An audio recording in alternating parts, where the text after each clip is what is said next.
President Biden, who was speaking at the White House. You know, Zawahiri was bin Laden's leader. He was with him the whole time. He was his #2 man, his deputy at the time the terrorist attack of 9/11.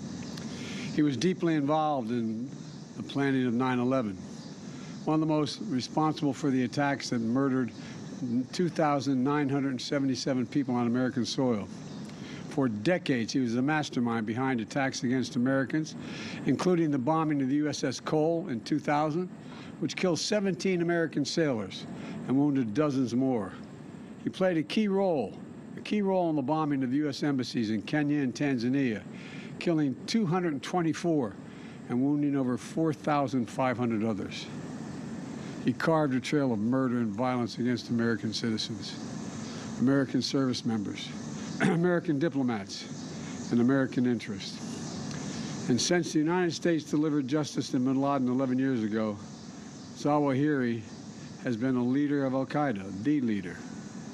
From hiding, he coordinated al-Qaeda's branches and all around the world, including setting priorities for providing operational guidance that call for and inspired attacks against U.S. targets.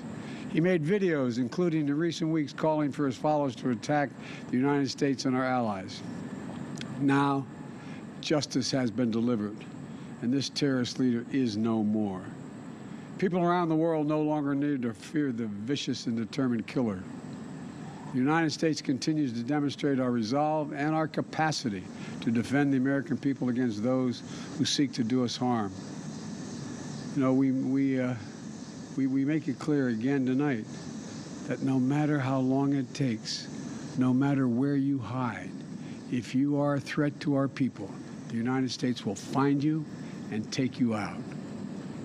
After relentlessly seeking Zawahiri for years under Presidents Bush, Obama, and Trump, our intelligence community located Zawahiri earlier this year.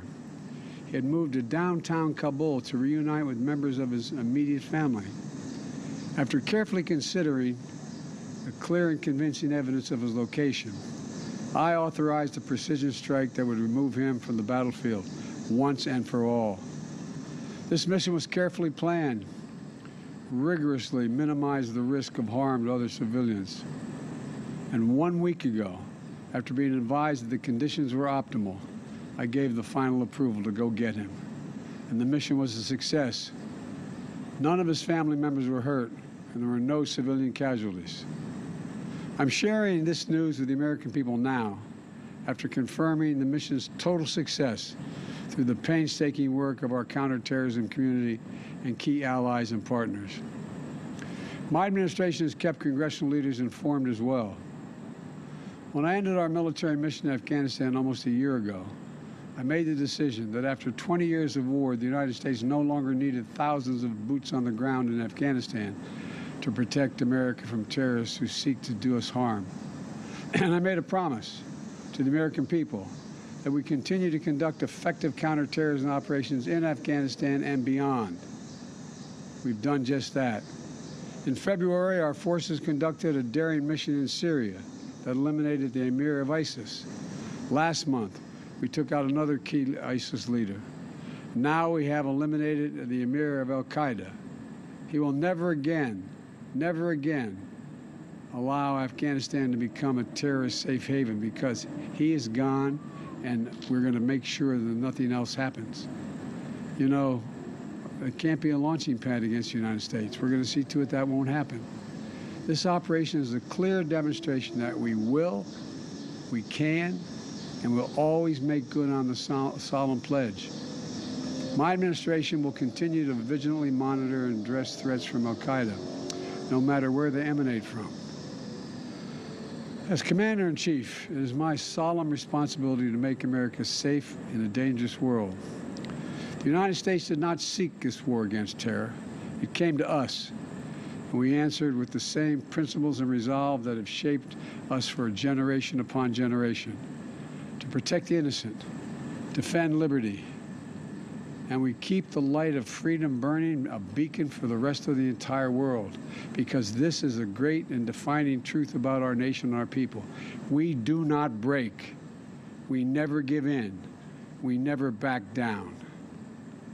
Last year on September 11th, I once more paid my respect to Ground Zero in New York City, at that quiet field in Shanksville at the Pentagon, standing in the memorial at Ground Zero, seeing the names of those who died forever etched in bronze is a powerful reminder of the sacred promise we made as a nation. We will never forget. The memorial also bears the quotation from Virgil: "No day shall erase you from the memory of time. No day shall erase you from the memory of time." So we continue to mourn every innocent life that was stolen on 9/11 and honor their memories. To the families who lost fathers and mothers, husbands, wives, sons and daughters, brothers and sisters, friends and co-workers on that searing September day, it is my hope that this decisive action will bring one more measure of closure. No day shall erase them from the memory of time. Today and every day, I'm so grateful for the superb patriots who serve the United States intelligence community and counterterrorism communities. They never forget.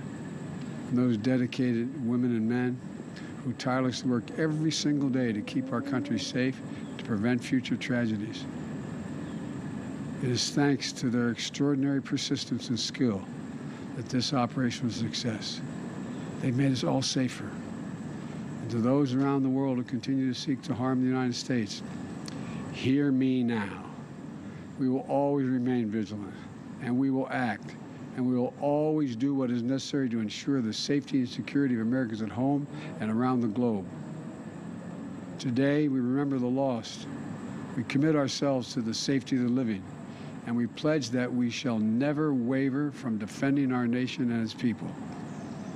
Thank you all, and may God protect our troops and all those who serve in harm's way. We will never give up. That was